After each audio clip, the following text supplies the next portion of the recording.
When calling a remote service, you want to have a limit in terms of how long we're willing to wait to get a response. We don't want to wait forever.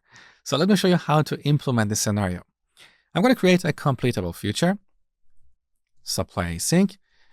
Now, here we want to simulate a slow connection. So long task.simulate. Eventually, we expect to get a result like 1. It doesn't really matter what the result is. So this returns a completable future. Now, this future object has a method called or timeout. And with this, we can enforce a limit. Here we need to pass 2 arguments. One is a timeout value, let's say 1, and the other one is a time unit. This is an enumeration. So here we can say we want to wait 1 second. Now, this will return a new completable future that we time out after 1 second.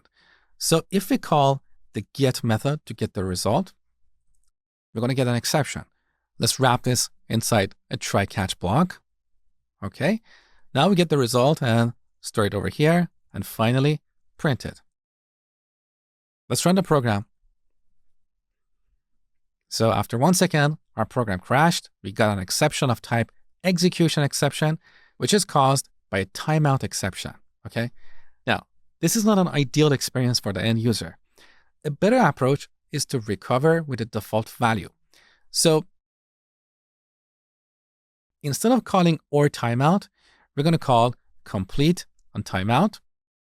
Here we need to pass 3 values. The first one is the default value that we're going to return if this task times out. So we're going to return 1. The second is our timeout value. Once again, 1. And finally, a time unit. So time unit dot seconds. So this will return a new completable future that will complete after 1 second. So let me reformat the code. That is better. Now let's run the program again. This time, after 1 second, we got our default value. This is a better experience for the end user.